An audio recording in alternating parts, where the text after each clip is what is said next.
welcome back to my garage. It's been a minute. If you saw my video last week where I decorated my porch for fall, then you'll know what this video is about. If you haven't, go ahead and check that out. I'll post it here in the video link right here, so you can go ahead and click on that and go watch that video. But I am making a welcome sign for my porch. I'll put up some inspo pictures on the screen now so you can see kind of what I'm going for. But yeah, I was gonna buy one to go with my fall decor, but they're pretty expensive, so I decided, since we have some scrap wood in the garage here, that I was just gonna make one myself. And I've never done anything like this. This is probably like the most hard handy project that I've done, so I will take you guys along for that in case you guys want to make one as well. Alrighty, so I had this wood. I'll put the dimensions on the screen here. I had this in my garage. It was pretty long, so we went ahead and cut it to the length that I want. I'm gonna do 7 feet just so I have enough room to put the letters on and spread them out how I want to, and then that way it'll look really great next to my decor, and I will show you where I'm gonna put it. Okay, so my plan is to put it up here in this corner. It's gonna be pretty tall. It goes right about up to the top of that window, and it'll lean just over there. So I do have some stain, and I'm not done decorating here yet, but if you want to see the finished product, go check that video out again. But it is going to lean right here in this corner. Okay, since I've already cut the wood to the height that I want, my next step is going to be to sand it, because it is, as you can see, pretty rough. It's got some texture. It's pretty old. It's got some just dust and stuff that just needs to be sanded off, some rough edges like that right there. So I'm going to sand it to give me a nice smooth surface to work with. Warmer, all the flowers are starting to bloom. Sit back and watch the rising moon. Feel the heat of its light. Sooner or later I knew you would walk my way, waiting patiently for a summer's day. So as you can see, sanding it has given me this perfect smooth surface. With any imperfections, they've all been kind of sanded and smoothed away. I do have some crevices and some cracks here. I'm not gonna fill those because I think it just gives it a little bit more character. But I am going to go ahead and sand the sides. So as you can see, the coloring of the wood and the texture of the wood is much nicer and easier to work with after the sanding than it is here on the sides. Alrighty, so now that I am done sanding the whole thing, I did go over the top again with a little finer grit of sandpaper. So I started with the 120 and I think ended with the 220 just to give it that nice smooth surface that I need for the staining. And then now I'm gonna go ahead and wipe it down, get all of that dust out of my eyes and out of the off of the board. That way the stain can get applied nice and easy and there won't be any imperfections in there. So yeah. Also, look at all this dust on the back of my phone. It is so bad. Oh my gosh, I should not have put this here.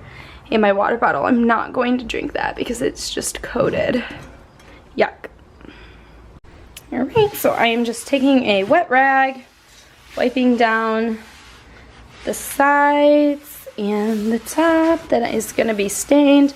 I didn't bother sanding the back side because I'm not going to stain it because it's not going to be seen, so there's no point in wasting any time or resources on it. So you can see that's picking up a lot of dust here. I'll probably go over it one more time just to be certain. I am so sorry about this filming work. I know it is probably making you sick, but you get the point. Just wipe it down to get all that dust. So because I used a wet cloth, I'm just gonna let that wood dry now that it's all wiped off for I don't know, 10 minutes, and then come back and start staining.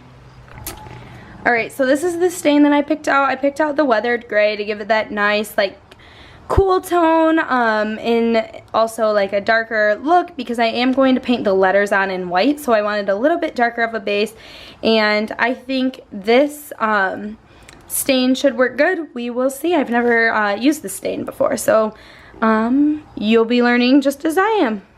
So you're going to want to shake it nice and good so that the color is consistent throughout, and then I'm going to pry the lid off with a screwdriver and get to staining. To be right where I needed to.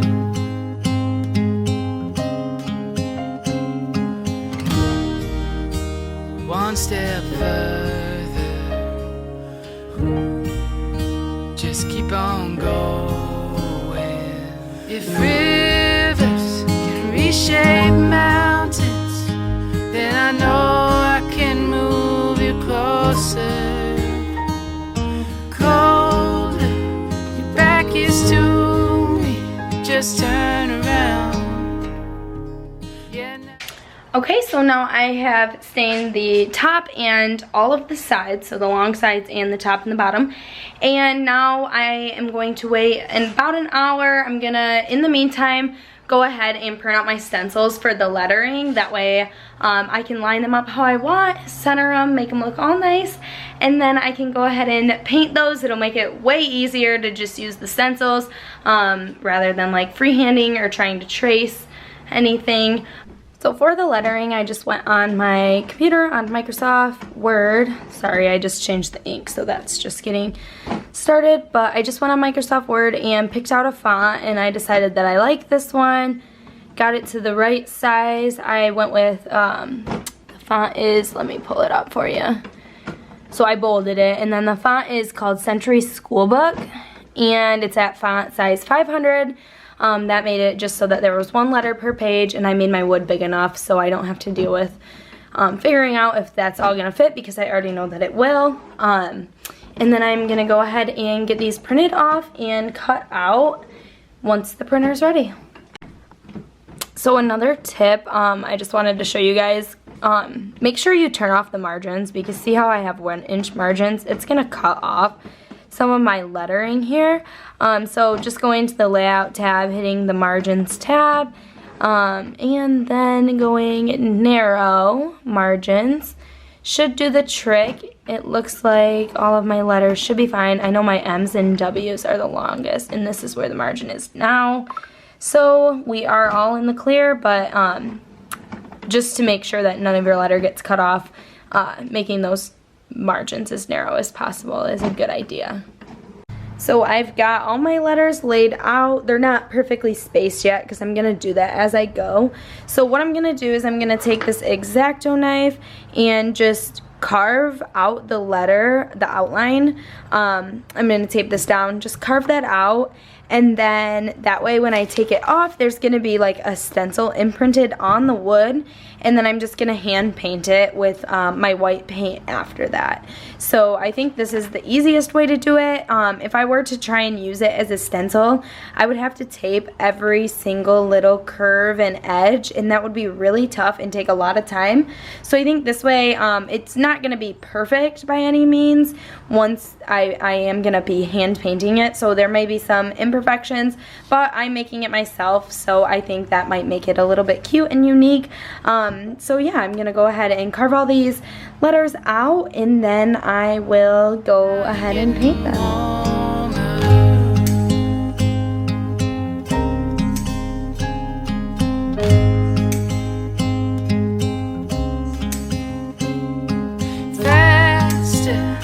Falling faster into something deep, something that we won't repeat.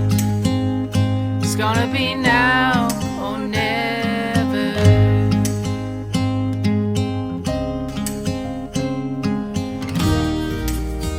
One step further, just keep on going. So it's really hard to tell. Okay, there it goes, focusing. So I've got all of the outline of that W in there, and then I'll be able to just go ahead and paint it in the line. So it'll be, you know, just like a coloring book. But a little bit more difficult. So there's that one, and then I'm just gonna measure them off. Probably do a few inches, maybe 3 inches between each letter, and so on and so forth. And I will come back and show you once I've got them all carved out. Okay, so it's the next day. I am getting ready to paint. I did have to run to the store and grab some smaller paintbrushes because the ones that I got, here, I'll show you. I just got these sponge brushes, and I realized that I'm not going to be able to get like some of the small parts of the letters, which this will be good for like the bigger parts, but I did want a smaller brush just so I can be a little more precise with the paint. And then I'm just going to use the white paint that I have used in a couple of videos in the past. I'll link them at the top of the screen here, my dresser remodel and then my mirror remodel, if you want to go ahead and check those out. I'm just going to use that paint because it's white. I didn't want to buy more paint. I have a ton of it left, so I'm just going to use that for the lettering, and then I'm going to go over it with a top coat to seal it all in since it will be outside. If rivers can reshape mountains, then I know I can move you closer. Colder, your back is to me, just turn around. Yeah, now you're getting warmer.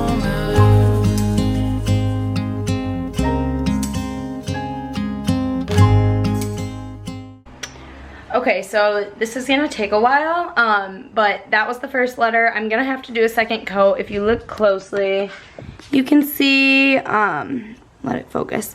You can see some brush strokes throughout the letter, and then I want to crispen up the edges a little bit, but so far so good. Also a tip, I started on the left side, so at the bottom of the welcome, and I'm gonna go that way because I'm right-handed and I don't want to be smudging anything. But so far so good. I really like how it's turning out, and I will show you the finished product once I get all of the letters painted. Okay. So that took a long time, like forever, but it looks really good and I'm really excited about it. So I'll show it to you, but I do have to do the top coat. So there it is. So I'm gonna go ahead and let the paint dry probably overnight just to be sure when I do the polyurethane, I don't know how to say it, the top coat, it doesn't smear anything or ruin it. So I am going to wait overnight, and then tomorrow I'll come back, do the top coat, and then we will be ready to show you the finished product. So my sign has dried overnight and it looks so good, and I'm gonna do the clear coat today and then it's gonna be all done.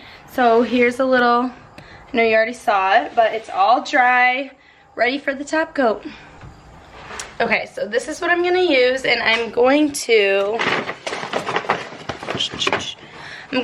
apply it with this sponge brush. I was gonna use the same brush that I did the stain with, but it's kind of crunchy and I think this will work a lot better.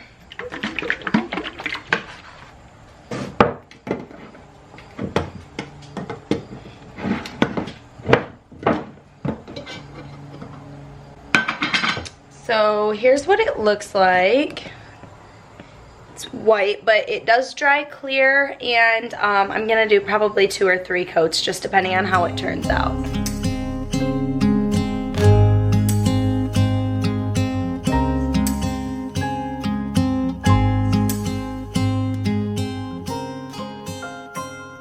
If rivers can reshape mountains, then I know I can move you closer. Colder, your back is to me, just turn around. Okay, so I've got the top done. I'm gonna go ahead and slide the side over the edge so I can go ahead and do both sides, and then I'm gonna let it dry. I think the dry time, let me see, I think it's a couple of hours. Yes, so the dry time is 2 hours, so I'm gonna go ahead and do the sides, let it dry 2 hours, come back, do a second coat, and then I will check back in with you guys for the finished product.